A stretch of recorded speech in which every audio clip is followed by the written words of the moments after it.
Hi guys, welcome back to another Overthrow Disc Golf video. Thank you so much for tuning in. Today, we are going to talk about all the information out there on hips.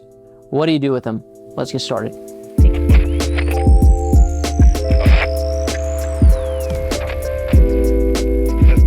So 3 ways that the hips are being coached right now among all of disc golf YouTube. It'd be better for you if you picked a coach and stuck with them, but since you're consuming all these other people's contents, I figured I would make this video and help you sift through all the information on hips out there. So first camp, these are people that tell you to focus on rotating the hips, right? The emphasis is you're back here. Now you need to take your belt buckle and you need to rotate it forward before your hand does anything. You need to go boom, get those hips rotating forward and then send your hand, right?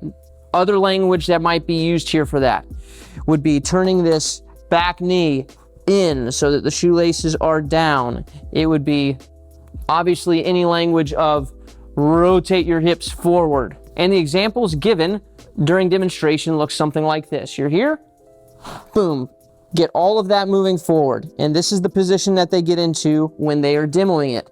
Caveat, demoing portions of the swing in slow motion like this is probably one of the hardest things we do as coaches. With all of that grace and understanding in that, the demo is just straight up wrong. It's here and they get in this position. So anybody you see that's showing you get into this position, rotate the hips forward, leave the hand back like that, trying to create a lot of lag here, right? Hips forward, my pocket is collapsed. I've got no brace here because when you twist like this, your foot's gonna twist and a brace comes from pressing down and stopping this motion. Knees go like this, down and up. Knees don't go like this, twisty, twisty, twisty. So you'll end up losing the brace. You will collapse your pocket. Now your hand has to go around, very tough on the arm. And then you're either gonna short arm it here and hit your line in front of you, or you're going to get a full extension on your arm and miss about 45 degrees to the right. Now to show exactly why I believe that that's wrong, I'm going to use another part of the throw that you're very familiar with. So one other time in the throw where we change angular, that is forward momentum, into rotation happens right here at the hit. So we're moving the disc forward, and at this moment, what happens? Our grip is tight on the disc, creates a little break here, right? So we create a stopping mechanism here, and then what happens? The disc pivots out and rotates out of your hand like this, creating a lot of speed and a lot of spin. If you've seen newer players, and if you've ever tried this, you can start with your hand on the back of the disc like this, and you can try to intentionally spin your hand around the disc, and you can go for the rotation on purpose, right? And it looks something like this. I'm gonna try to give it the old college try. And actually, I can spin that kind of fast. 915 isn't the worst spin in the world, right? But is that as efficient as having a stop here and letting it spin on its own?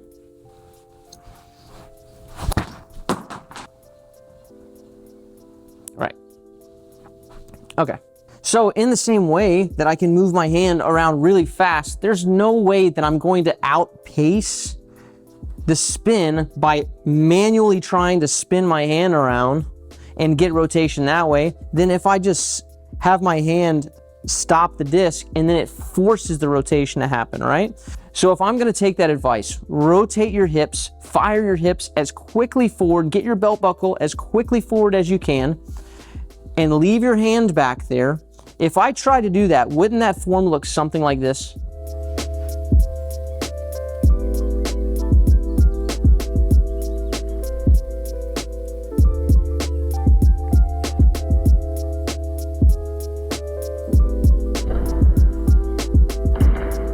And then you have to ask yourself, like, are pros actually getting in that position, right? Does anybody actually get here? Take some time, look for yourself. But that to me is a position I don't see pros get in, but I see people who are working on actively rotating the hips They get in it often, and the coaches and the players that are promoting that show you this position. Look for yourself. Does this actually happen? If you're reasonable, the answer is probably no. So obviously I would not recommend trying that, right? There are two other methods that I would recommend, and what both of these methods and styles have in common is that they are heavily focused on the plant, right? If you're saying, I'm having a hip problem, to most coaches, what they're hearing is, I don't brace, because it's the brace that creates any and all rotation of the hips as a byproduct. It's not something you need to go after really, right? So style one would be content creators that you're watching, like Disc Golf Spin Doctor, Seabass, Loop Ghost, Ace of Disc Golf, and me at times as well. Style one says, how do we get any kind of hip rotation?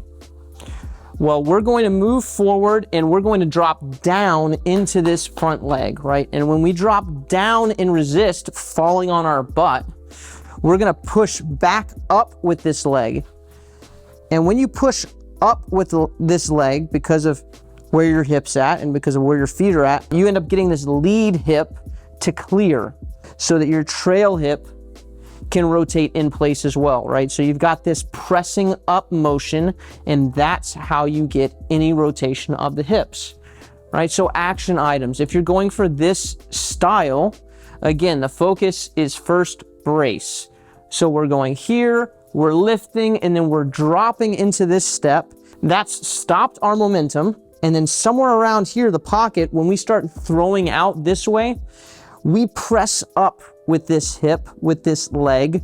We press up to make sure that we don't go over the foot. Let me show you a player who uses this style. So Drew's a really good example of this kind of down up, this gravity assisted, right? He doesn't need to take a long or fast steps. He's gonna start up here, and then he's gonna move down with his head kind of here. Dook, dook, dook, dook, dook. Watch that drop. So he's dropping into the plant. Side trail right here, and just notice that his belt buckle is not going to rotate all the way forward here before his hand goes.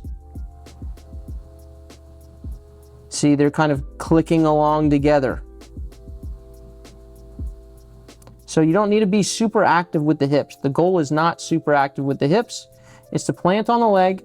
Here comes the upward press, and that's going to have any hip clearance happen, right? Show from behind real quick.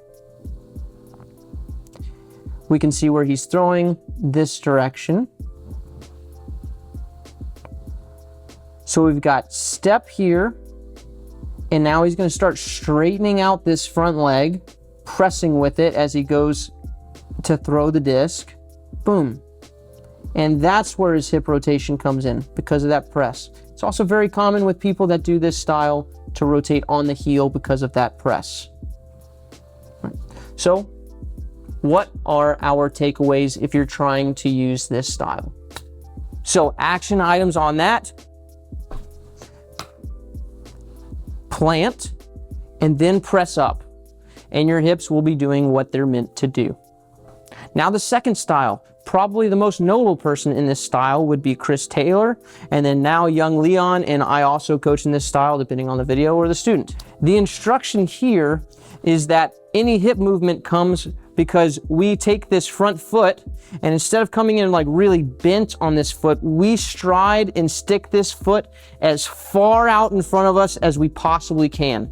Because this is so far out in front of us, what it does when this foot hits the ground and we've got a rigid front leg and it's solid, it kicks this hip back right away. So this I would call more of a speed-based / horizontal brace / plant. That's a lot of slashes. Call me Gordon Ramsay. Here's someone that we're familiar with that I believe uses this style. Of course, it was going to be Simon. It always is Simon, isn't it? Simon, you can see, kind of glides forward, right? He's not doing a bunch of up and down. Look at where his head is here with this cross step. We'll put it kind of at this tree here. I'm going to try to do my best.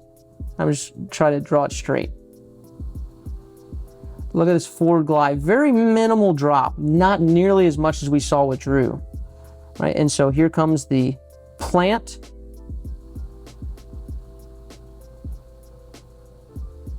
And here goes the hip kicking back, right? He definitely could have fired the hips way earlier if he wanted to, but they're just kind of moving along, doing what they got to do to help the arm move forward, right? But certainly not firing those suckers. So here we go, right foot going down, and here that right hip goes back.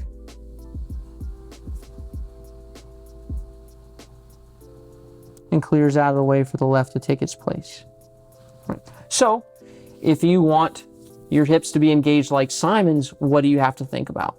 So the action items there,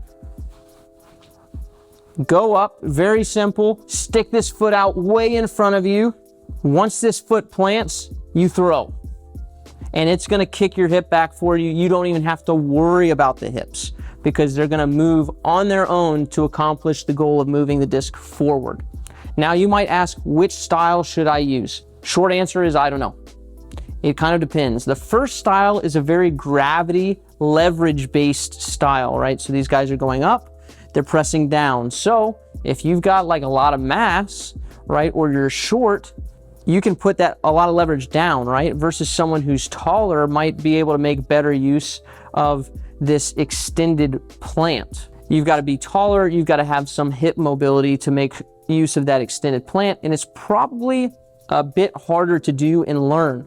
Another interesting thing that we see is in my buddy John over at Ace of Disc Golf, he's got this series, early and late stage form. We see a lot of guys actually start with the leverage one in their formative years during their career, and then they'll switch over to the extended plant one. I think it has just a little bit more potential for speed, but again, harder to pull off and probably a little harder on the body. So I would move most people towards the gravity-based one, especially in the beginning.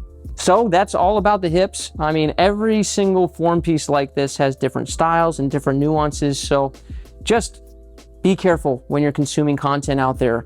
And I really cannot stress enough how you probably shouldn't be worrying about this. And the only reason I'm bringing it up is because I know that a bunch of you are self-coaching, which is just straight up tough. I hope that was helpful. Lessons, of course, can be found on our Patreon. The link is in the description below. Until next time, peace.